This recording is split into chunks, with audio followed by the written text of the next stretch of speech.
All right, so we have special guest Richard Brocchini. Is that how you say your last name correctly? That's correct. Awesome, awesome. Hey, even though you know people, sometimes you mess up their last name. I like to get it right. But Richard and I have literally been in a mastermind together. We have helped people come up with some creative ideas. Richard has spun off and built other masterminds and done some amazing things out there. He is a best-selling author. One of the books that I love that he wrote, here's my copy, Serving Without Selling. And it is what behind and of course, Richard is a firefighter. He is a chief firefighter here in San Diego. And, you know, his book, Serving Without Selling, what being a firefighter has taught me about business. So this is a business book, and I just love it. I know I had an extra copy, and I gave it to one of, I think I gave it to Keith. So Keith has a copy of that. But this is an amazing book. I know you got another one. Richard also owns a coffee company called 3 Alarm Coffee, right? Third alarm coffee, yeah. Yeah. And, you know, a lot of the proceeds to that help the wounded firefighters, correct? Firefighters affected by cancer. Affected by cancer. So, you know, he is an entrepreneur. He is an author. He's a coach. He's a trainer. This guy is a true entrepreneur, guys. All right. So I just wanted to introduce him. And he's an amazing dad. Let's see. She's what, 5 now? No, she's 3. I'm a single dad, everybody. So single dad doing all this stuff.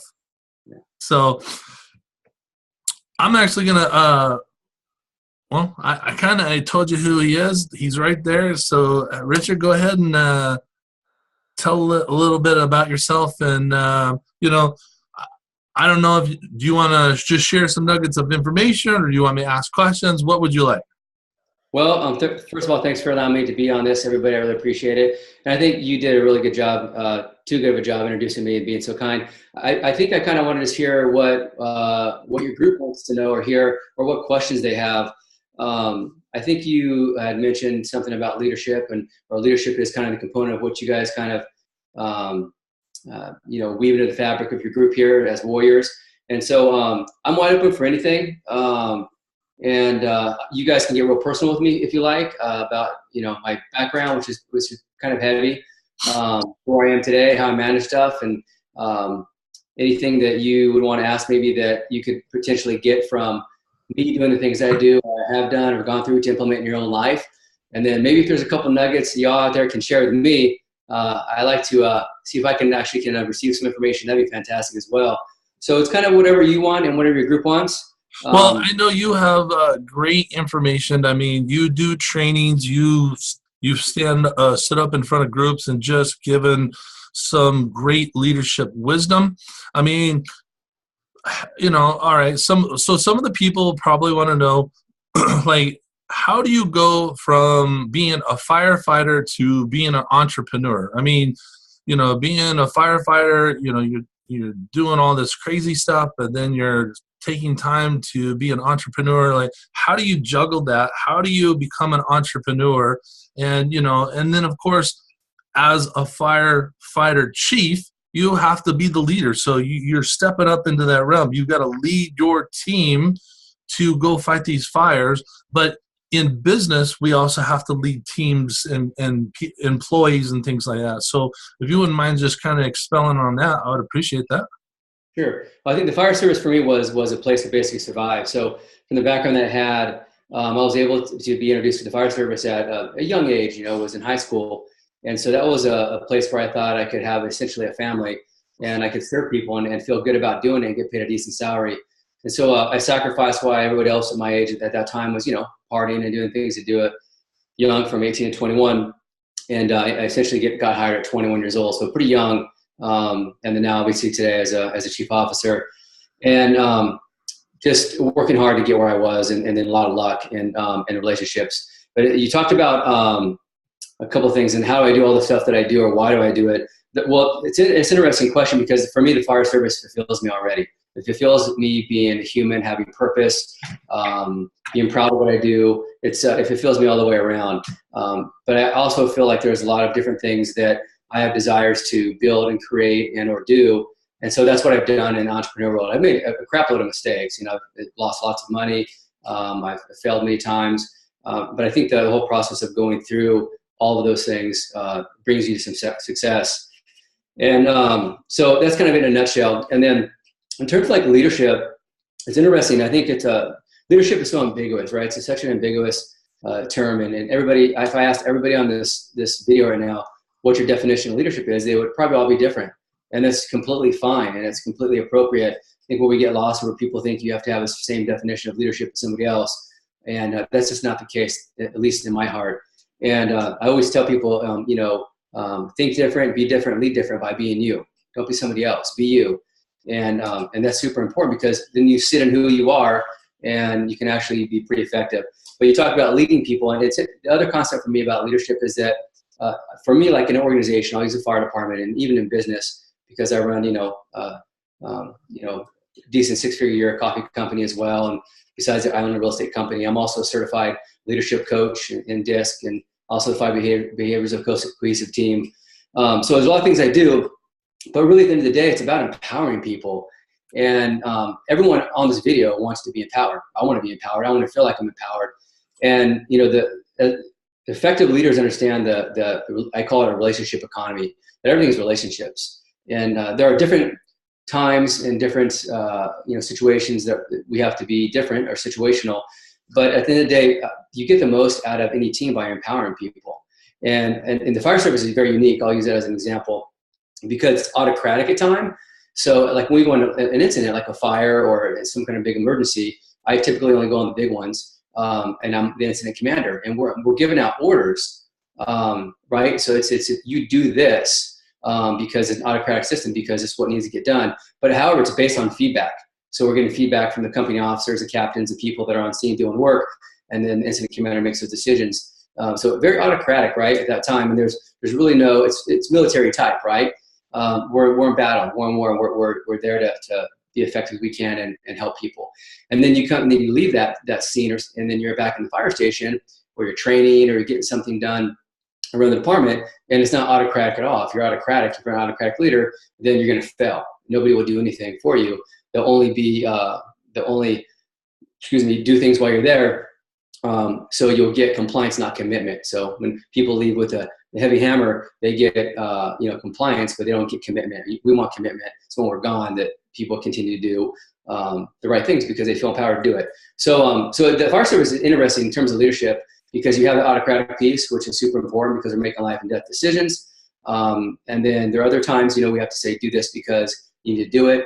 But then a big percentage of the time is just relationships around the station and getting projects done and those things. And the reality is, I feel like the higher somebody goes up in an organization, that could be, in my case, public service, or it could be anybody's company out there or my company. The higher we go up, I feel like the job gets easier, so to speak, right? The job specs get easier, because if you just empower people, you can do this several different ways. You create systems, and so people know what to do and how to do it. And then don't beat them up if they deviate or they fail, because we all fail. Empower them and help them. But it's been super easy for me the higher I go up in the fire service, or the bigger my companies grow, because I essentially empower everybody else to do a lot of the work, and I don't care about credit. And so you applaud the people that are doing the work, and essentially they're the people that are, your team is the glue, right? Holds everything together, and the leader's just kind of navigating. So leaders do 3 things: they inspire, they influence, and achieve results. And then we do that, through our team. But it's about people. I think sometimes that's a missing component with leadership, or people in position of authority. So, right, we have people in position of authority, and doesn't mean they're leaders. Leadership is really rankless, so to speak. Certain organizations, certain businesses, you have more power, more authority, but they're in position of authority, but it doesn't mean they're a good leader. There's many reasons why people have gotten to positions that they shouldn't be in. But the biggest thing is about empowering people, I think. And you hear about it, and a lot of the talk around leadership is very cliche, so to speak, right? But it's about living it. So that's how I feel about being able to be effective. And the things that I'm doing is really because there's smarter people than me, and I recognize that, and I own that, and then empower them and give credit where credit's due, and then my job becomes a lot easier as well. Awesome. Now, you wrote the book Serving Without Selling, and it's all about being a firefighter and what you've learned from that, taking it into business. Can you go into more in depth on that and why you wrote this and some of the lessons you've learned from this?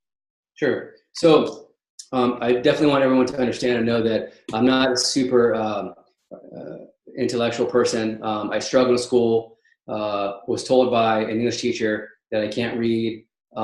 So Miss Christensen, I will never forget her name, embarrassed me in front of the class several times. So it was kind of filling a void. There's 2 books that I wrote, became bestsellers. But here's the kicker with that. I want to share the process with everyone, because if any of you all are thinking about maybe writing a book, well, I'm going to back up and I'll tell you the process, how and why you should go do it. And I'll tell you the process I used. So I always ask people whenever I'm in a group, and lots of times I'm in these small groups. I'm kind of known for running masterminds and getting truth from people, like being pretty assertive with people to get them to be who they are, who they want to be, and where they want to go, and own some of the other stuff. And so there's some of that process is pretty assertive, and then sometimes we soften it up. And one of the things I ask, or one of the questions I ask at a certain particular point is, if you had to write a book about your life, what would the title of your book be? And I had an old mentor probably about 9 years ago ask me that, and I couldn't answer the question. And then I thought about it, and then I finally could answer the question. And I pose that to everyone now that's watching or listening, because what does that mean for you? What is your life? And I not only do this in these masterminds I speak of, but I also do this in the Fire Academy. Our Fire Academy, we just started a new one with 20 people, and I do some DISC stuff in there, and self-awareness, which is the most important for leadership. And then I ask some of these questions, even to firefighters. And it's interesting. Everyone it really tells a story of kind of where people are in their life right now. It'll be like, I don't live there anymore, or gone through hell and back, and so forth and so on. So anyways, I challenge everyone to kind of think about that question and where you are in your life, and would the title of your book right now be what you want it to be? So with that being said, why I wrote the book is obviously I'm in the sales business in some aspect, but with my businesses, but at the same time, I'm really not. I'm in a position where I don't have to sell to live or to feed my daughter. So it's a pretty good position to be in, because I'm in the fire service. So I just started thinking one day about what we do in the fire service and how we serve, and we don't get bonuses, obviously, and those kinds of things. We make decent money, make very good money for what we do. But we don't get any bonuses and those kinds of things. We get sometimes recognition and so forth, but we typically don't want that kind of stuff. We just do our job. And so I'm thinking, shucks, I'm going to apply that same concept to all my businesses, everything that I do. I'm going to serve, and I'm not going to expect anything back. No's aren't going to mean anything to me. Yeses I'll be grateful for, and the learning process through everything else I'll be grateful for. And I'm going to sit in every experience, whatever that is. Like in the fire service, I sit in every experience. Sometimes it's not the best thing to experience, but I sit in that and I receive that, and what comes out of that, and gratitude from being alive or being healthy and so forth. So I took the same concept with the book about, hey, if you just serve, you don't have to sell. And so essentially that's how the book came about. And with that, getting back to I didn't do well in English and said I couldn't read and all that stuff. So I didn't write the book myself. I outlined the book. I took all the chapters and I wrote essentially maybe a page of bullet notes and maybe a little bit of copy for each chapter. And then I took that and I hired a ghostwriter. And so I had a ghostwriter, at least for this book. And I found the ghostwriter through friends, the personal development. And if anybody wants to get her information, I'll be happy to give it to you if she's still doing that stuff.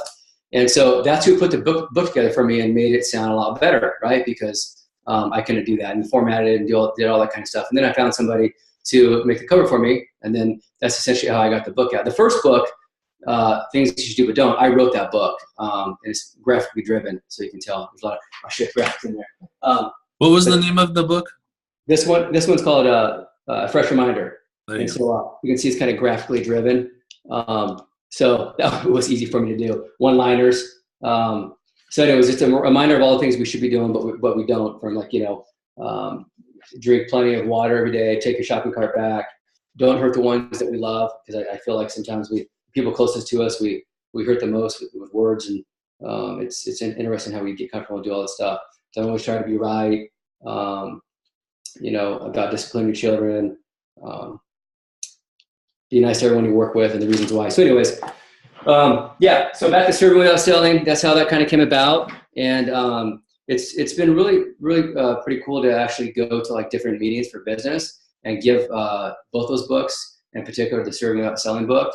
And I share this with everyone because just to get you thinking, like if you're in an entrepreneur space, what could you show up with at a meeting that might be a little different from somebody else? And then how do you follow up with that as well? That's another piece, how you follow up with, relative to the level of the meeting and what you can get from that in terms for your business. But it's been pretty cool. I'll show up with these books and I'll talk, and then I'll say, hey, by the way, and I kind of open up the conversation with that. And it just kind of takes everything down, and people see, they go, serving without selling. And they already feel like they're not being sold. It's this conversation. Here's a product we have, and here's really what you're going to get from working with us. You're going to get, a CSR component, because, you can tell your customers that the coffee supports firefighters affected by cancer. 1 in 3 firefighters get cancer, and so forth, blah, blah, blah. So it's interesting. I share this and off on a tangent because just one example is there's a hotel in San Diego. It's the 7th most prestigious hotel in the United States. So it's ranked on the list there. And it's a Hotel del Coronado. And I have that coffee account. And that was based on a relationship. And I brought that book and you maintain a relationship and stuff like that. So you never know what you do in life where that can lead or help you. That one account's a 6-figure account. And, I contributed obtaining that account for a lot of reasons. But one of those, I really believe to be writing a book and kind of having that conversation to talk about. So sometimes we think that we do one thing and it's going to lead to one space, but it might lead us somewhere else. How has writing your book helped you? Or what has it led you to? I think it's just conversations. I think it's about just, and the reality of being a best-selling author for me twice is, I was best-selling author on Amazon for like 8 hours. That's how it works, and utilize that as a tool for you. And there's a whole process to doing that. Not everyone can do it, but that's the way it kind of works. So it's kind of funny. I tell people, I was a best-selling author for 8 hours. I was #1 on the charts for 8 hours. 8 hours. It wasn't like it stayed up there for days or weeks.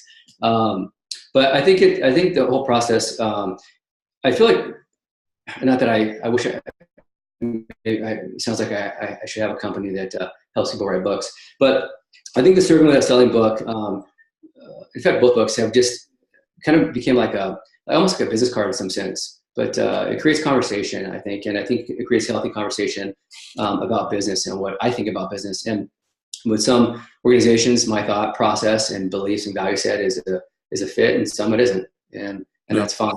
But I think it's created a lot of conversation for me that's been really productive, where I've grown, I've learned from people, and they share things with me. It's amazing how when you just start sharing with people, they will share back. So I think the book has really helped me with a lot of different relationships and have fun with different business meetings. Yeah, I was sitting here listening, and I was just wondering, was Summer your ghostwriter? Pardon me? Was Summer your ghostwriter? No, it was Patty. Okay. I was just funny because I bumped into her at TNC this week, and ghostwriters are great writers, and she's got a story how she was ghostwriting for Greg Reed and doing that. And now she's got this whole other business where they've actually you see those sketch videos where they draw and they talk and stuff like that.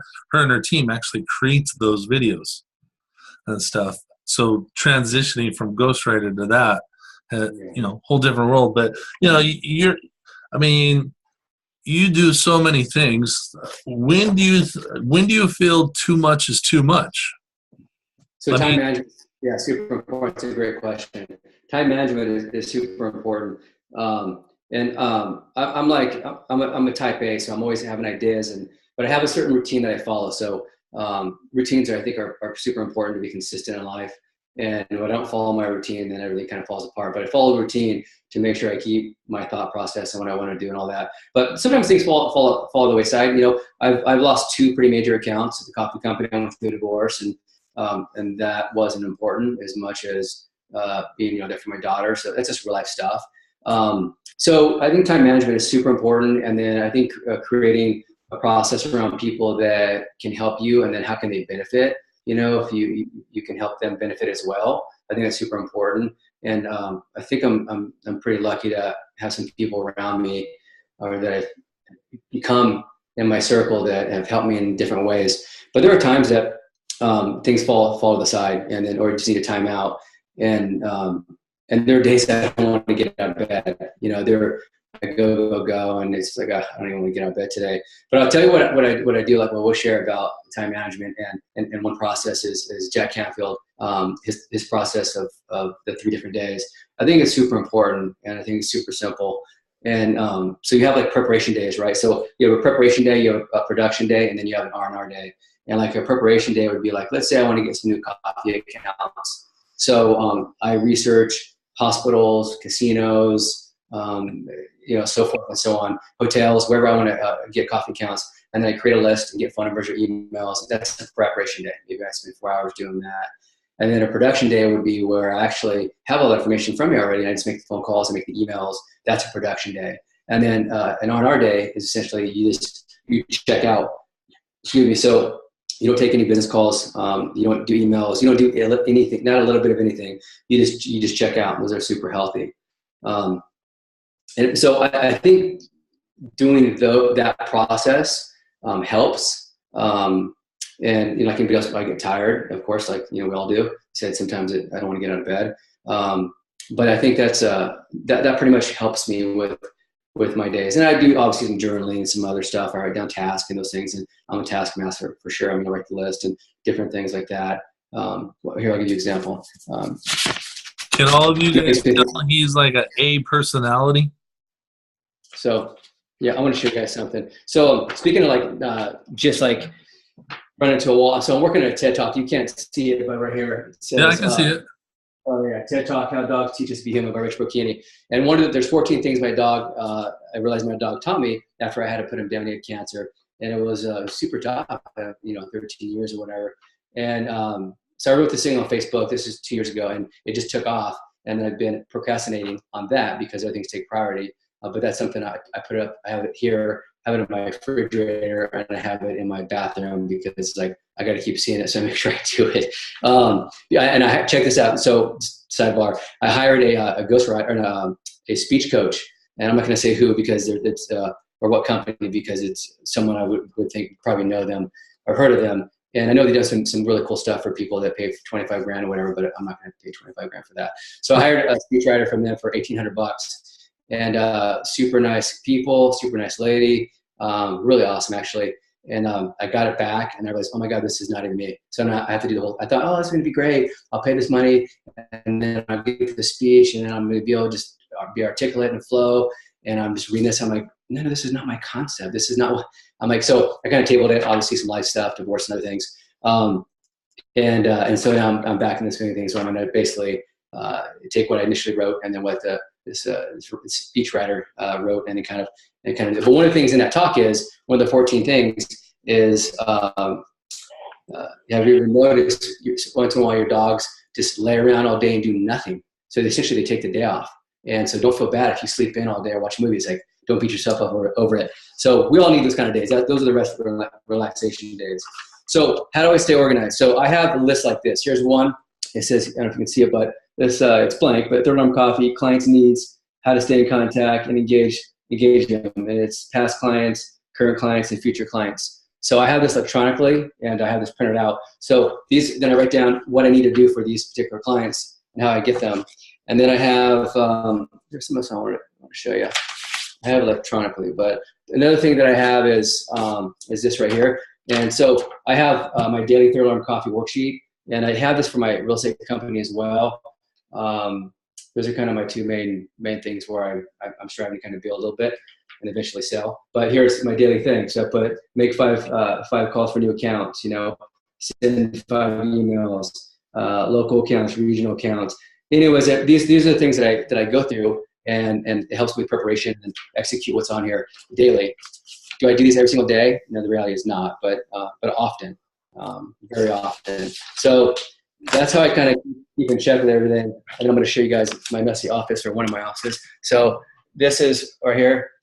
This is organized, being organized, how you know how, right? So this is all the things that I'm working on right now. There's my coffee and tea. There's my online course. I'm going to be launching, it's something maybe I can offer free for everybody, for your group.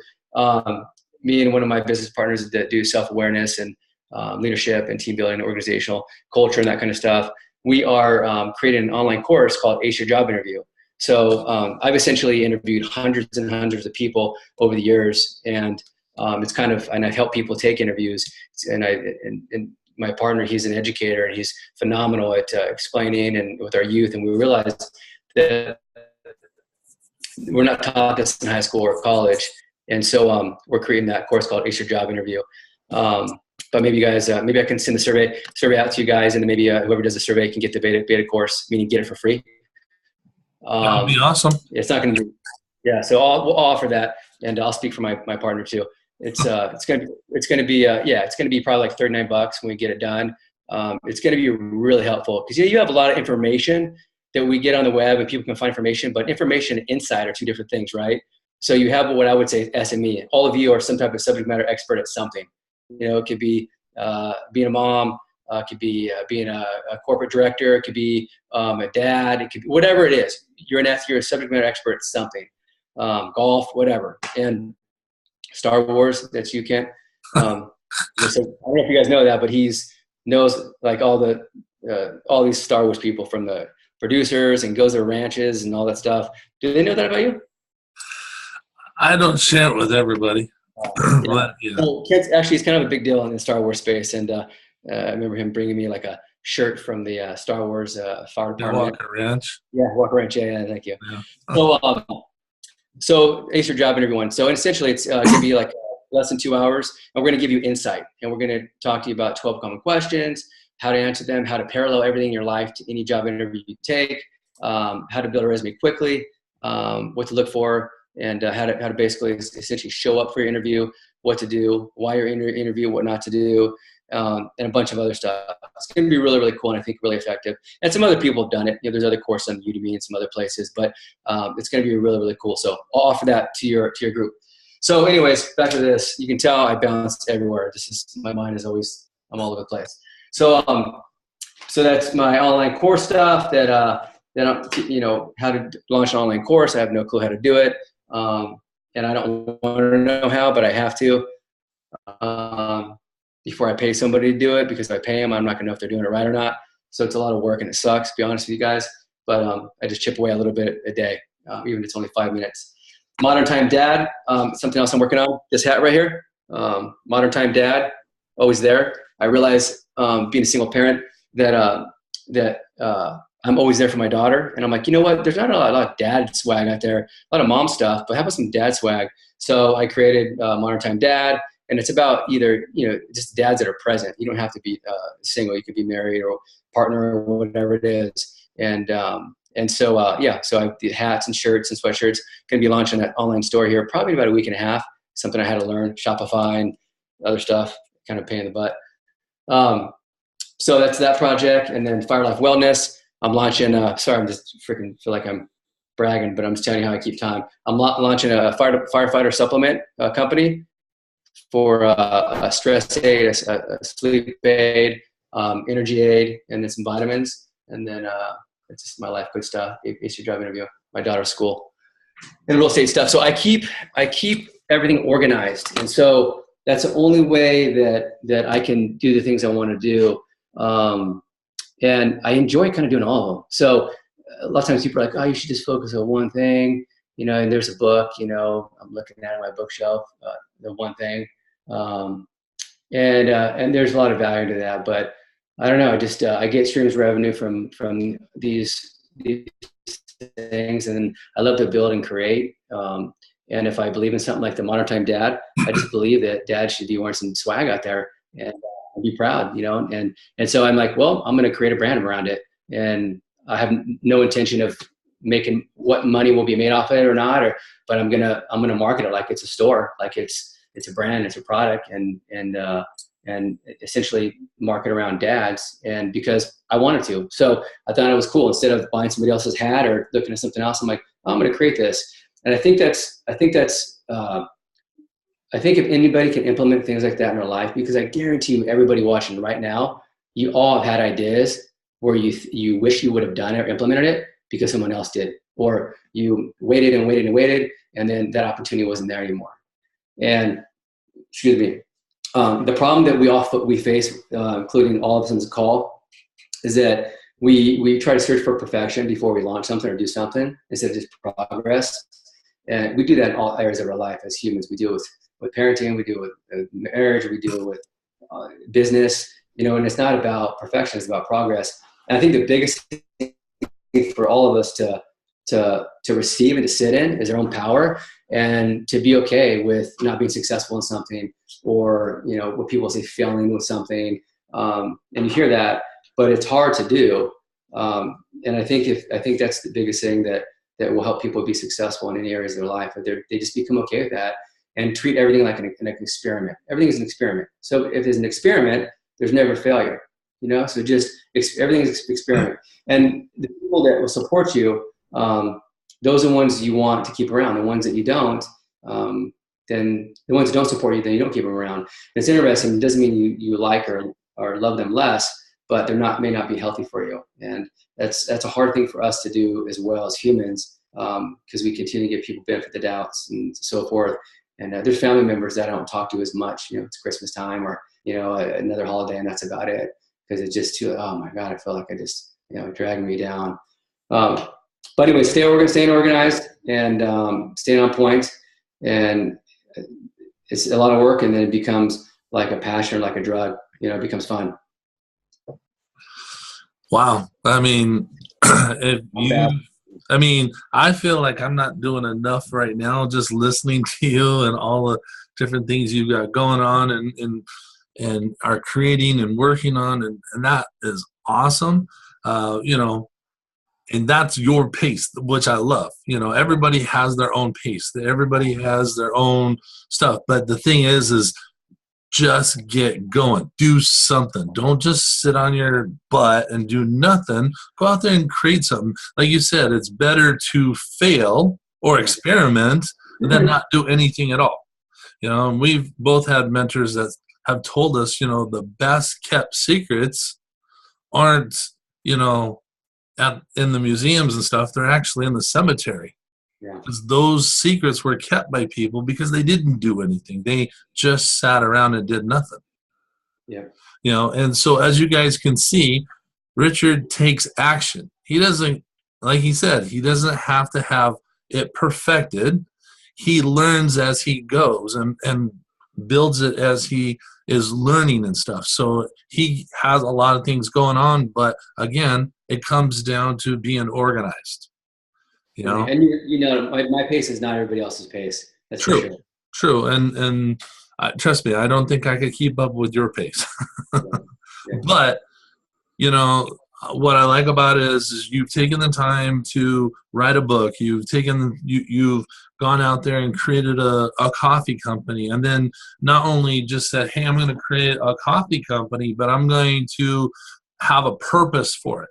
I'm going to help other firefighters that have cancer, and created not only a business but a charity, and help people, and the Modern Time Dad. Yeah, it could be a clothing line, it could be the most successful one, but that's not the focus. It's about getting out there and helping dads. And if the money comes, great. If it doesn't, next project. You know what I mean? Exactly. There's another, just to give you another example. There's a headband I created. They're called Castle bands, and they're infant headbands with words of affirmation on there and an anchor. And they say like beautiful, brave, talented, strong. And my daughter's name is Sienna Castle, and Brocchini. And so Castle band, and I made them for her because there's this really, for me at least, there's this really cool dad and daughter connection. And I want my daughter to have self-confidence and self-love. And I want her to you know, be the most, you know, if she wants to be the most beautiful princess, and at the same time she can hit somebody in the throat if they mess with her.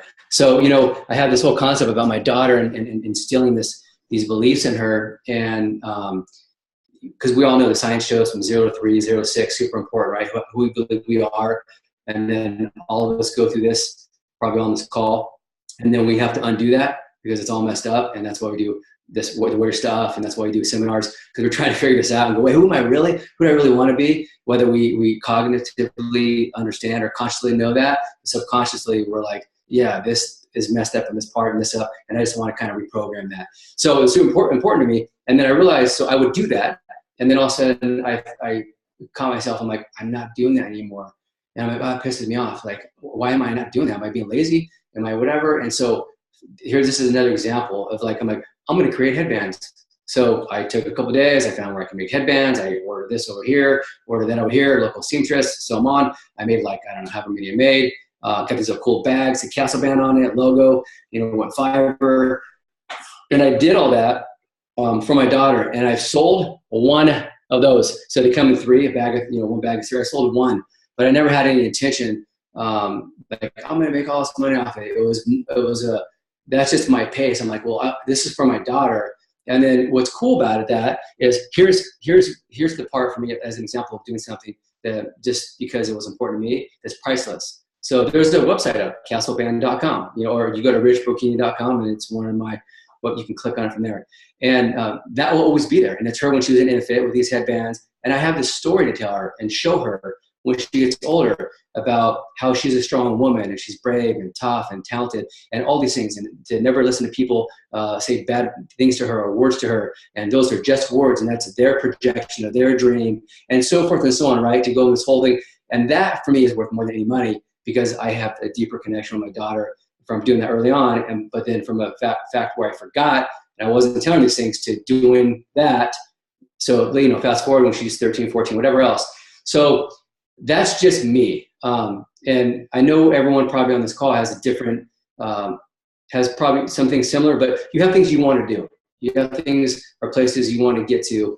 And it doesn't have to be, I guess what I'm saying is, I think that Kent's right, just go and do. It doesn't have to be because it's going to make money. It doesn't have to be because it's going to change the world. It doesn't have to be because there's so much value and impact and blah, blah, blah, and legacy. I believe in all of those things. Obviously, it's part of what I'm just telling you right now, the things I'm doing for my daughter, incorporate some of those things. But at the end of the day, what are the things you want to do? What inspires you? And what are the things you're not doing that you want to do? Like, I wasn't telling my daughter those words of affirmation for self-confidence, self-love like I wanted to. So I went in that process, and I think I became a better father for it, because I had lunch meetings with people that were child behavior specialists and so forth and so on. And so I learned. And so that's more priceless than any kind of money or anything else. And for me, like, the goals is for my daughter. So what can I share or pass down to my daughter? So I shared a little story just to kind of get you thinking that don't not do things just because maybe there won't be any money in it, or you don't know where it will lead to, if that makes any sense. You know, Covey says, always think with the end in mind and all those things. That's important to some aspect, but do the things that fulfill you. And so the castle band, those are things that just fulfill me. Yeah, like Kim just said, listen to your heart and follow your passion. Mm-hmm. You know?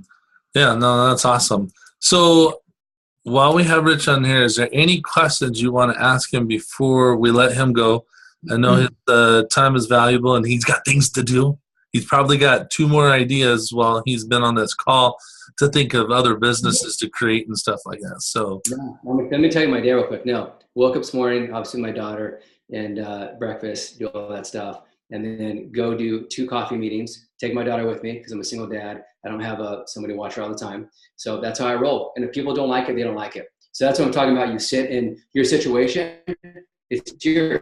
You own it. And if someone else doesn't like it, that's on them. So my daughter rolls with me to a lot of places. She'll have a little iPad if I need her to be quiet, or she'll hang on top. It just depends. But that's just my situation. So I don't shy away from it. Like, it is what it is. And sometimes it works really to my advantage. It's kind of interesting, but it's just life. And I never try to pretend or play this perfect life when I'm not doing things. I play what my situation is, and that's it. And so it feels super, super comfortable. and it feels super congruent. But so go to 2 different coffee meetings today. Do all that. Do 2 contracts for 2 clients, real estate clients today that are in escrow. Do that. Get those off. So a couple phone calls for real estate, and then go buy my daughter the rest of her little snow outfit. I spent 4 hours yesterday looking for snow outfits. You know, in Southern California, they don't sell snow outfits because they say it's crazy. I went to like 7 places and called 15. So, anyways, got her her boots because the ones I ordered online didn't fit, and then a jacket. Went to do you know Michelle Dutro? If you know her or not. Anyways, her and Erica and Sky, they bought a place in Julian, which is in kind of the mountains here in San Diego, and it's going to be a really cool little retreat place for all kinds of different things. And so went up there, took my daughter, played snow for about 4 hours, and checked out their place and their 20 acres of land and snow and all that. Had fun, and then on the way up, making business calls. On the way down, making business calls while my daughter watches Little Pony in the back on her little TV, you know, TV and the headsets, whatever. And then came here and talked to another buddy about business, a leadership program we're launching for the fire service, and have my daughter's nanny here. She's expensive, so can't have her all the time, but she's incredible. So she's playing with my daughter. So I'm actually going to get done with this and chill the rest of the night. Awesome. Well, Richard, I appreciate you coming on and sharing some nuggets of wisdom. And I know, somebody asked, how can I order the bands? They can go to your personal website? You can go to my personal website, or you can, or go to kasselband.com, KASSEL band.com. But if you want, I think you already put the link up to my personal website. Yeah, I'll post it to the group. And then when you finish your course, you can give me the link and I'll share it with the group. Yeah. So 2 things. That one person that asked for a Castle Bands, just get their address and I'll send it to them for free. They won't buy it. So I'll send them that. So just relay me the information. And then the online stuff, I forgot about that. I don't know if anybody in your group would be willing to or not, but we have a survey that we're doing. We're following a process. My friend Jenna Sword, she teaches you how to launch online courses and all that stuff. Yep. And here's an example. I got all her courses because we're friends, about $5,000 worth of courses for free. That's based on relationships. That's based on That's based on my situation. That's based on me not pretending that I can, afford to buy all these right now, being divorced and everything else. So it's incredible when you just show up and you're vulnerable, what people do for you. But she says do a survey. So we're doing a survey. We already know what we want to do. We have our course outline, but we're receiving some of the surveys back. We're going to see if there's anything we need to tweak. Maybe some of the people in your group can do the survey.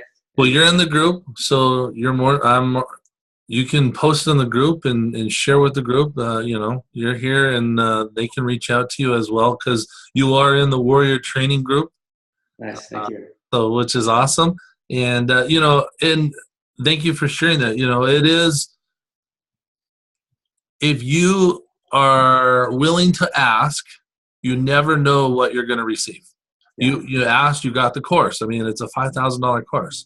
I was just at Traffic and Conversion, and Andrew Locke, who's like a huge membership website builder guy, teaches people, charges astronomical number for his course. And I just was talking with him. I've actually run events for him, and I just said, hey, right now, I don't have the money for your course, but I'd like to get it eventually. How can we work this out? And he goes, you know what, brother? You've helped me so many times. Let me give it to you. There you go. I was like, floored. But you know what? If you ask, others will serve you. Yeah. Yeah, it's interesting that entrepreneurship and business and almost anything we do in life, we all at some point have been intimidated by people's success or who they are perceived to be. And at the end of the day, I think if we all take the mindset, people are human. And I have friends. One of my best friends literally has $200 million liquid in the bank, literally. And we grew up together.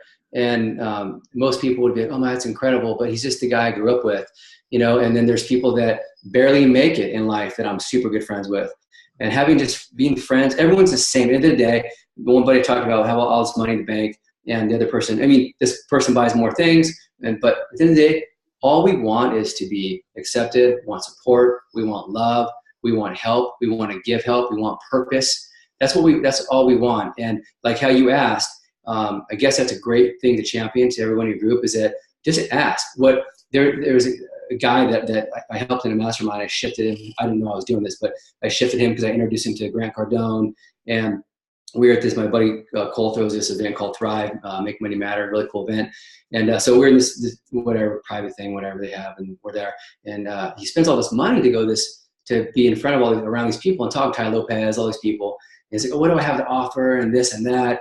And I said, it's not about what you have to offer. These people are just like us. Well, what can I do for you? And I said, well, what you can do for me is you can be a friend. You can be an ear when I need to talk. You can give me advice. You can be loyal. And he's like, oh my God, and it completely shifted him. And I'm like, now I'm going to introduce you to Grant. Come here. Okay. So I introduced him to Grant, and now the guy's off and running. He has an online course about mindset, and it's pretty incredible. So sometimes we all need a reminder that ask like you did, Kent, and everyone else, ask for what you need. Because if you ask and you don't get it, you're still in the same position as if you didn't ask. So you might as well ask.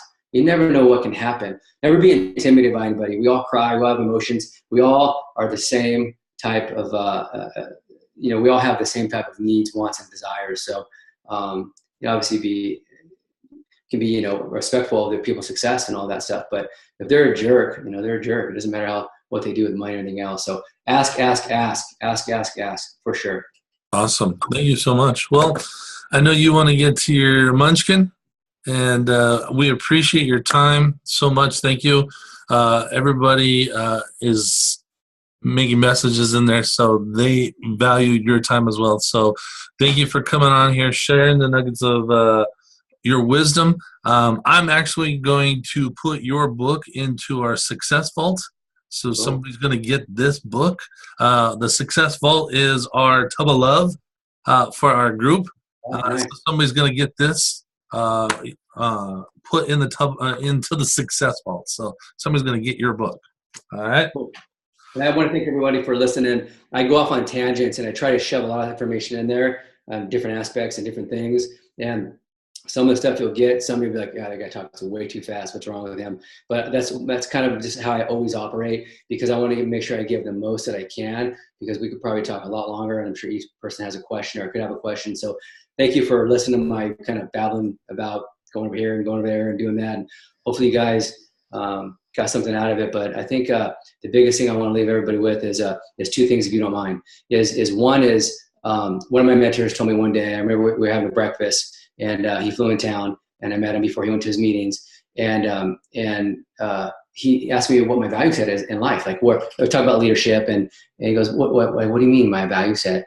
And he says, well, you follow the Bible, you meditate, spiritual, and only people that have a value set can be good leaders and can be successful. And then the conversation went down like a religious conversation, and it kind of like was pissed me off, because I believe everybody should be able to believe what they want to believe, as long as it's love, and there's no right or wrong when it comes to religion. We put too much emphasis on religion rather than God, and so forth. And so I was like, oh, what's he trying to do right now? And then so then I left, and I realized, I was being defensive because I don't have any value set for myself. I'm 40, almost 45 now, but at the time I was in my 30s, and I'm like, I don't have a value set to bounce off of, meaning like, do I follow the 10 Commandments or whatever it is? So I came back and I just started into my house. And I started thinking and going through a couple of days of what is my value set? What's important to me? And I came up with something, and I'm going to share that with you.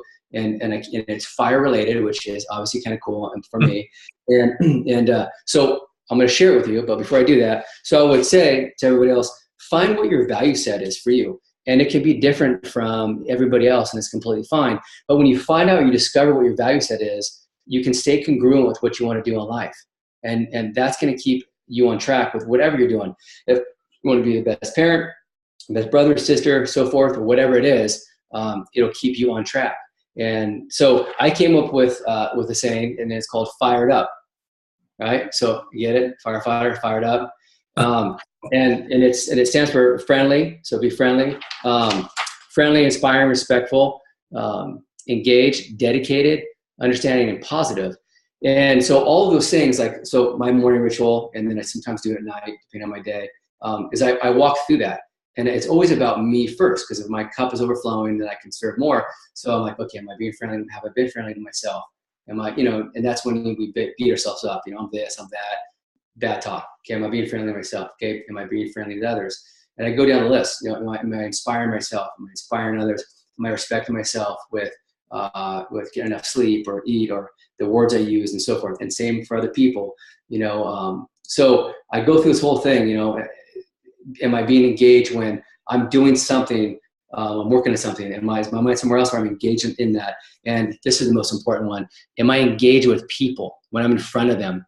When I'm engaged, I tell you what, at 45 years old, that's probably the biggest takeaway in life for me right now, is that it's incredible when I look in people's eyes and I just stay present. I'm engaged with them. I show up and I'm engaged, and I listen to them, and I ask them questions based on what they're talking about. It has created incredible relationships. And I've done nothing special. And sometimes I think, man, the only thing that I've done with these people, I've just been engaged with them. I've showed up and been present. I wasn't looking over here, looking over there. Every time I'm just with them. So try that. Try that for 3 days. When someone's talking to you, just be super engaged. Look in their eyes. When you're talking to them, look in their eyes. Be an active listener. Try that for 3 days. I swear you will feel something. It's radically changed my life in many aspects. Just being engaged. And then you'll be dedicated. I'm dedicated to myself and what I'm doing and others, and understanding. And my understanding of myself that it's okay if I failed or I didn't do well, or that I'm not perfect, or that I can't sing, or that I can't dance, or whatever it is, right? That's okay. And my understanding of other people. And one of my mentors, Gary, he told me, he says, I use this all the time now, because he told me this and it hit home. And he told me this about him losing his son. And he says, you know what, Rich? So this is the understanding part. He says, everybody in life is going through some kind of struggle you know nothing about. And so it's so true, and it's so amazing how just being in a room when you are in a certain space, and I tell the people, everybody in this room is going through some kind of struggle that we know nothing about, so be kind. And we need more of that. We need more of that in our world. So that's the understanding piece. And then positive. Am I being positive with myself? Positive self-talk, positive with others, so forth and so on. So that's my value set. So find your value set. That's how you can be an effective leader for yourself, who you are. Lead from that, your own value set. And there's one more thing I wanted to close with. Your value sets. Yeah, I guess that's it. Thanks for listening, everybody. Awesome, Rich. I appreciate your time. You betcha. Thank you. I'll see you guys later. Sounds good. Thanks. Stay fired up. Stay fired up. I love it. How do we get out of here? Let's see here. Oh, you got it. Awesome, guys. Well, there you have it. Rich Brocchini, he is, as you can see, he is definitely your A personality. Let me see if I'm going to go to gallery view so I can see all you. I love all these fetties. All right. Lisa, you think you are fast-paced. Wow, I got somebody who beats you. All right. But, when it all's said and done, think about this. Rich is a firefighter. He's a single dad. He's a best-selling author. He is a realtor. He creates stuff. He's owner of a coffee company. This guy is a hustler. All right. And when it comes down to the last time he takes a breath, he can probably sit there and go, I gave it my all. All right. As a leader, are you guys doing that? Are you giving it your all? Or are you saying, well, I'll get to it tomorrow? All right. So I just want to leave you with that little last nugget out there. I hope you guys got some nuggets, some value from him coming on the call. And don't be surprised who I got coming next. Literally this week I was at Traffic and Conversion, and I was hanging out with John Asseroff. I was with Ty Lopez. I was Damon John from Shark Tank. I was just hanging out with him. And here's the thing, all backstage. Why? Because I ask. I I am not somebody that just sits in the audience. Do you know how I can get to the back? How can I talk to these people? It's all about doing this. And if you don't believe me, I have photo proof of it all too. So Ezra Firestone, oh my gosh, I got to meet him. He's an amazing entrepreneur, marketer, things like that. So yeah, this week was awesome. But here's the thing, guys. When I was talking with them, when I was taking photos with them, I was asking them, would they be willing to come on to our warrior training? And guess what? They all said yes. All right. So if you don't, and here's the thing I want you to take away. If you don't ask, the answer is always going to be no. But if you ask, what's the worst that can happen? They say, go away, leave me alone. No. Okay, next. So same thing with Rich. He does, he just goes out, he serves, he creates things. He's not worried about a no. He's not worried about, oh, that might not work, or, hey, I only sold one. He's just creating and doing. And if, here's the thing, I know Rich, he's very successful in a lot of the things he does. He's also had a lot of failures. All right. And the best way to grow, the best way to learn is to have failures. Failures are learning experiences. Failures is what you can step back and say, what did I learn from that and how can I make it better? All right. Einstein, 10,000 times to create the light bulb. Didn't do the same thing over and over. That's just insanity. But he came up with 10,000 ways to create a light bulb. All different, every single one of them. But he found what worked. All right? So go out there, find out what works for you, find out what helps serve you as a leader in your team, and go crush it. All right? 2018, go crush it. All right? And if you guys need any help, you have any questions, feel free to reach out to me. A lot of you guys got me on Facebook. You got me in the group. I'm here to help you guys. Look forward to seeing you guys next week. And that's one other thing. Now that we're hitting March, starting tomorrow, we are going to do this call once a week. All right? Not twice. Some people said it was too much. To me, it's not enough. All right? But that's just me. Hey, if you're not learning, you're not growing. All right? But I want to make this impactful. I want you guys to be there. If we have 40, 50, 100 people on a Zoom call, man, I'm telling you, some of the speakers that I want to bring will come. I know they'll come because we're going to create this. We're going to have an amazing community. We're going to have lots of leaders, and we're going to create a ripple effect out there. All right? And it all starts with you guys. So go out there, and like I always leave you, keep smiling because you never know whose world you're going to change. Have an awesome one, guys. Thanks, Kent. Yep. Bye, everybody. Bye, everybody. Bye. This is like the Brady Bunch. Go ahead. Say goodbye to everybody. Goodbye. Good night, Mary Ellen. Night. Good night, April. Bye. Awesome. Thanks, guys.